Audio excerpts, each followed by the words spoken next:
Hai guys, welcome back my YouTube channel. Kembali lagi bersama saya Rizina Vitasari.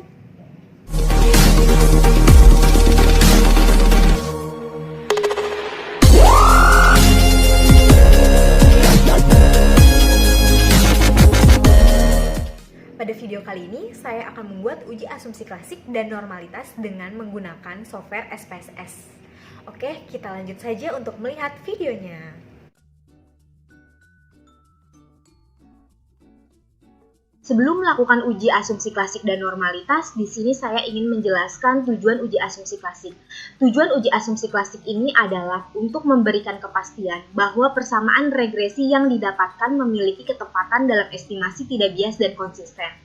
Uji asumsi klasik yang akan dibahas pada video kali ini antara lain 1. Uji normalitas, 2. Uji multikolinearitas, 3. Uji heteroskedastisitas, dan yang terakhir uji autokorelasi. Kemudian di sini ada contoh, seorang peneliti melakukan penelitian tentang pengaruh kompetensi kerja, disiplin kerja terhadap kualitas pelayanan kesehatan di suatu rumah sakit. Kompetensi kerja dan disiplin kerja sebagai variabel independen atau X1 dan X2, dan pelayanan kesehatan sebagai variabel dependen atau Y.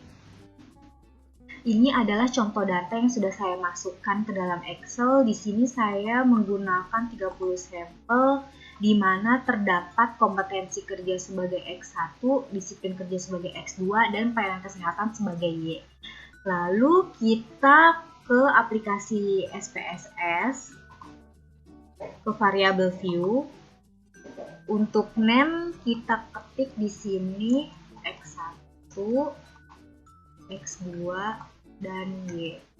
Untuk desimal di sini saya ubah jadi 0,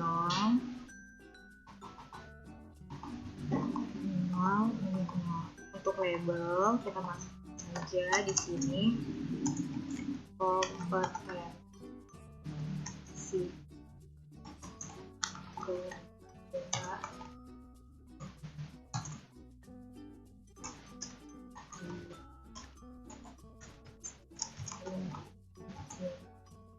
dan pelayanan kesehatan. Untuk ukuran kertasnya di sini saya ganti. Kemudian kita ke data view. Pastikan di sini sudah terdapat X1, X2, dan Y. Lalu kita ke data Excel. Kita copy saja semua datanya. Kita copy, lalu kita paste ke aplikasi SPSS. Di sini kita paste. Pastikan data sudah masuk semua ke dalam aplikasi. Setelah itu kita ke analyze, kita ke regression, lalu kita klik saja linear. Di sini terdapat dependent dan independent. Untuk dependent ini kita isi Y, X1 dan X2 kita ke independent. Setelah terisi, kita ke statistik. Kita checklist saja collinearity diagnosis ini untuk uji multikolinearitas. Lalu kita klik Darwin-Watson ini untuk uji autokorelasi. Setelah sudah, kita ke continue. Kita ke plot. Di sini terdapat Y dan X. Untuk Y ini kita isi ini. Dan untuk X kita isi ini. Pastikan data ini terisi dengan benar karena ini untuk uji heteroskedastisitas. Setelah itu kita checklist histogram dan normal probability ini untuk uji normalitas dengan histogram dan pivot. Setelah sudah, kita ke continue. Kita ke save, kemudian kita checklist ini. Ini itu untuk memunculkan nilai residual uji normalitas dengan Kolmogorov-Smirnov. Setelah itu kita continue. Setelah sudah kita klik OK. Di sini akan muncul hasil outputnya. Ini dia hasil outputnya. Ini adalah hasil outputnya. Mari kita lihat dan kita interpretasikan. Yang pertama, saya ingin menginterpretasikan uji normalitas. Dikatakan normal apabila nilai tingkat signifikasinya lebih dari 0,05, begitu juga sebaliknya. Untuk uji normalitas ini terdapat histogram, p-float, dan Kolmogorov-Smirnov. Yang pertama kita lihat histogram.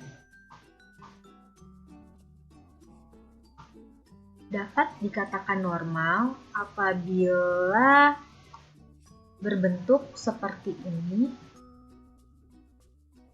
Dan yang kedua dengan p-float.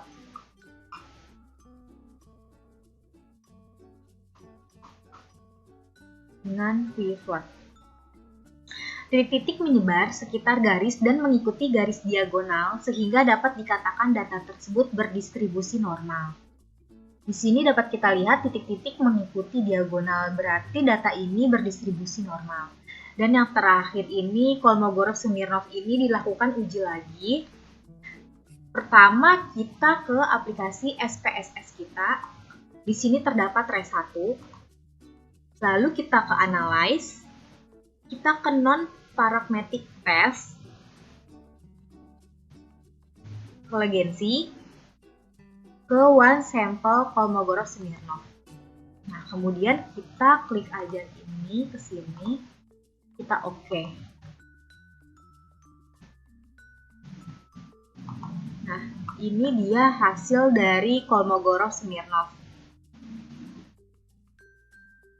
Untuk uji normalitas dengan Kolmogorov-Smirnov ini, data berdistribusi normal apabila sign-sig-nya lebih besar dari 0,05. Di sini dapat kita lihat sign-sig-nya lebih dari 0,05, berarti data ini berdistribusi normal. Selanjutnya kita akan menginterpretasikan uji multikolinearitas. Di sini dapat kita lihat hasil outputnya di koefisien. Cara mengetahui ada tidaknya gejala multikolinearitas dengan melihat nilai variance inflation factor atau VIF. Ada tolerans dengan ketentuan sebagai berikut. Jika VIF kurang dari 10 dan tolerans lebih dari 0,1, maka dinyatakan tidak terjadi multikolinearitas. Di sini dapat kita lihat untuk toleransinya ini lebih dari 0,1 yaitu 0,658 dan untuk VIF-nya ini kurang dari 10 yaitu 1,519. Berarti data ini dapat dikatakan tidak terjadi multikolinearitas. Untuk uji selanjutnya yaitu kita akan menginterpretasikan uji heteroskedastisitas. Di sini dapat kita lihat hasil outputnya di scatter plot. Titik-titik menyebar di atas dan di bawah angka 0 pada sumbu Y, sehingga dapat diambil kesimpulan bahwa tidak terjadi masalah heteroskedastisitas pada model regresi. Di sini kita lihat hasil outputnya, titik-titik menyebar di atas dan di bawah angka 0, berarti data ini dapat disebut tidak terjadi masalah heteroskedastisitas. Selanjutnya, kita akan menginterpretasikan uji autokorelasi. Di sini dapat kita lihat hasil outputnya di model summary. Sebelum membahas hasil outputnya, saya akan membahas mengenai uji autokorelasi.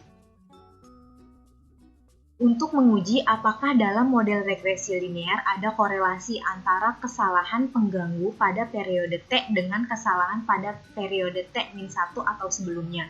Jika terjadi korelasi, maka dinamakan ada problem autokorelasi. Dasar pengambilan keputusan yang pertama, jika D lebih kecil dari DL atau D lebih besar dari 4 min DL, maka hipotesis 0 ditolak. Artinya terdapat autokorelasi. Yang kedua, jika DU lebih kecil dari D lebih kecil dari 4 min DU, maka hipotesis 0 diterima, artinya tidak terdapat autokorelasi. Yang terakhir, jika DL lebih kecil dari D lebih kecil dari DU, atau 4 min DU lebih kecil dari D lebih kecil dari 4 min DL, artinya tidak ada kesimpulan. Catatan, uji autokorelasi hanya dipakai untuk data time series atau data yang diperoleh dalam kurun waktu tertentu, seperti data laporan keuangan dan lain-lain. Sementara untuk data cross-section atau data yang diperoleh secara bersamaan atau sekaligus seperti melalui penyebaran kuesioner, maka data tersebut tidak perlu dilakukan uji autokorelasi.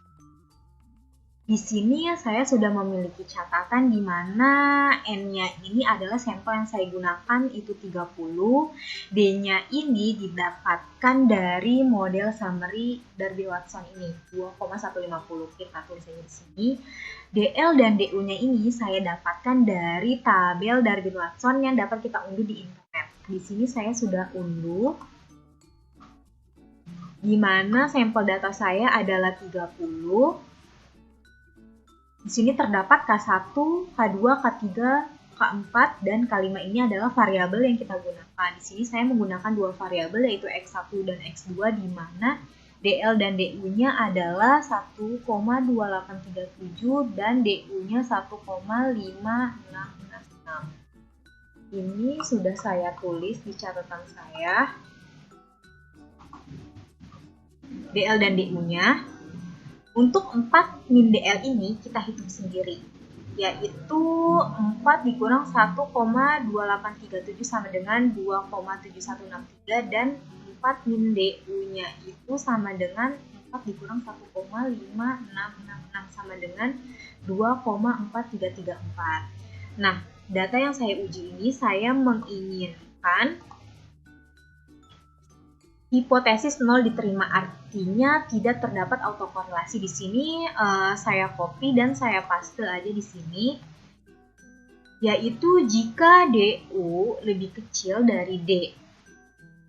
DU 1,566 lebih kecil dari 2,150. D lebih kecil dari 4 min DU.